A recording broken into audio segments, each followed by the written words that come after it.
Daily study routine. So இது வரைக்கும் நீங்கள் என்ன பண்ணியிருப்பீங்க தெரியாது. கன்ஃபார்ம் 8 ஹவர்ஸ் தூங்கணும். 8 ஹவர்ஸ், 6 to 8 ஹவர்ஸ் தூங்குங்க. சரியா? இப்போ நீங்கள் என்ன பண்ணக்கூடாதுன்னா, இவ்வளோ நாள் நான் நைட்டு 11 o'clockலாம் தூங்கிட்டேன், எனக்கு இன்னும் எக்ஸாம்க்கு ஒரு 15 days எக்ஸாம் நடக்கும், அந்த 15 days நான் வந்து 2 o'clock வரைக்கும் படிச்சுட்டு அப்புறம் தூங்குறேன்னா கண்டிப்பாக உங்களோட ஸ்லீப் சைக்கிள் டிஸ்டர்ப் ஆகும். ஸ்லீப் சைக்கிள் டிஸ்டர்ப் ஆனால் எக்ஸாம் ஹாலில் போய் எக்ஸாம் எழுதுறது கஷ்டமாக இருக்கும்.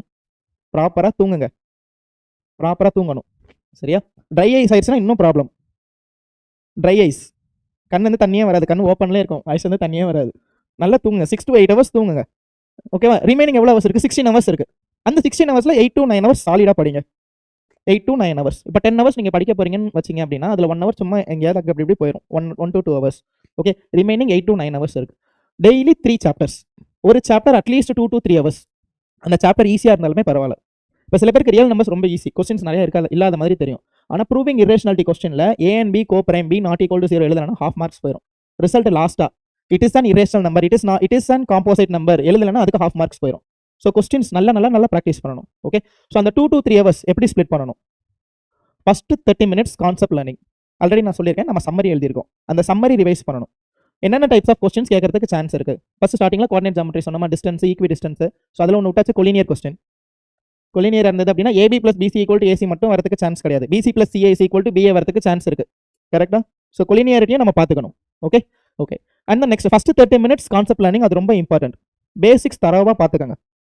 பேசிக்ஸ் தரவாக பார்த்ததுக்கப்புறம் அந்த சாப்டரில் ஃபார்முலா, அதுக்கப்புறம் அந்த சாப்டரோட சம்மரி பார்க்காம சம்மு ப்ரொசீட் பண்ணாதீங்க. சம்மரினா என்னது? இந்த என்ன கொஸ்டின்ஸ்லாம் கேட்கறதுக்கு சான்ஸ் இருக்குது. ஏன்னா அப்போ தான் நீங்கள் எல்லா கொஸ்டின்ஸும் நீங்கள் படிச்சிருக்கீங்களான்றது உங்களுக்கு தெரியும், நமக்கு தெரியும். கரெக்டாக? And then 1 hour problem practice.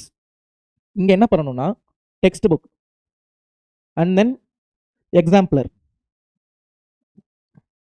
Text book எக்ஸாம்பிளர். இப்போ இதை என்ன பண்ணணும்னா ஜஸ்ட் ஸ்கிம்மிங் தான் பண்ணணும். இப்போ வந்து நீங்கள் டெக்ஸ்ட் புக்கில் இருக்க கொஸ்டின் சால்வ் பண்ணி பார்த்துருக்க கூடாது. ஏன்னா ஆல்ரெடி நம்ம சால்வ் பண்ணியாச்சு. டெக்ஸ்ட் புக் ஆல்ரெடி நம்ம சால்வ் பண்ணியாச்சு. எக்ஸாம்பிளாக நிறைய டைம் நம்ம சால்வ் பண்ணியாச்சு.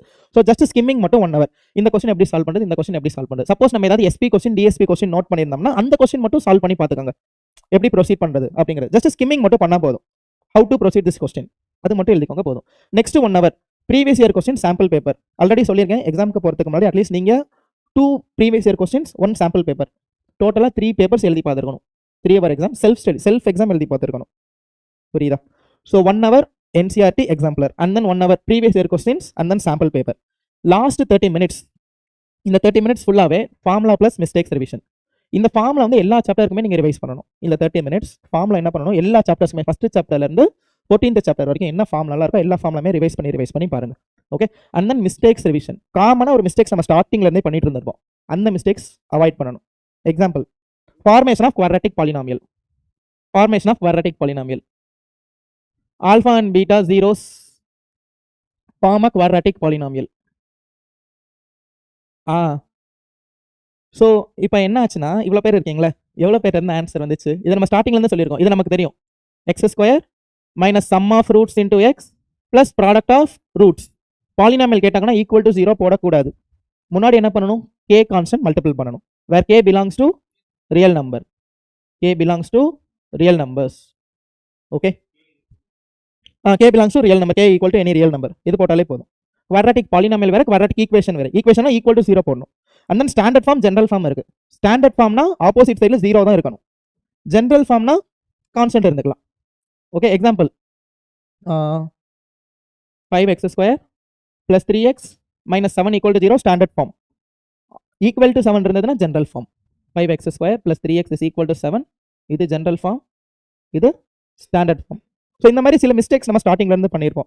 மிஸ்டேக்ஸ் கிடையாது, கவனிச்சிருக்க மாட்டோம், இம்பார்ட்டன்ஸ் கொடுத்துருக்க மாட்டோம் இதுக்கெல்லாம். அதெல்லாம் நம்ம கொஞ்சம் ரீகால் பண்ணிக்கணும் லாஸ்ட் 30 minutes. ஸோ ஒவ்வொரு டைமும் நீங்கள் பாருங்கள், அப்போ ஒரு டேக்கு நீங்கள் 3 சாப்டர்ஸ் படிக்கணும்னு சொன்னேன், அப்போ சாலிடாக 30 minutes கிடைக்கும். ஸோ 90 minutes நமக்கு கிடைக்கும். அந்த 90 minutes நீங்கள் அதை ரிவைஸ் பண்ணிட்டே இருந்தீங்க அப்படின்னா உங்களுக்கு மறக்கிறதுக்கு சான்ஸ் இருக்குது. ஏன்னா 5 days தான் இருக்குது, அதுக்கப்புறம் நீங்கள் 10th மேக்ஸ் படிக்க போகிறது கிடையாது. ஓகே. ஸோ இது ஃபாலோ பண்ணிக்கோங்க. டெய்லி 2 to 3 hours கம்பல்சரி கிடையாது. கன்ஃபார்ம் நீங்கள் 3 hours தான் படிக்கணும், கம்பல்சரி கிடையாது. ஈஸியான சாப்டர் இருந்ததுன்னா அந்த 2 hours வச்சுக்கோங்க. டஃபான சாப்டர் இருந்தால் 3 hours. ஸோ அட்லீஸ்ட் டெய்லி ஒரு 3 சாப்டர்ஸ் மட்டும் நீங்கள் பண்ணால் போதும். Daily 3 chapters. கரெக்டாக?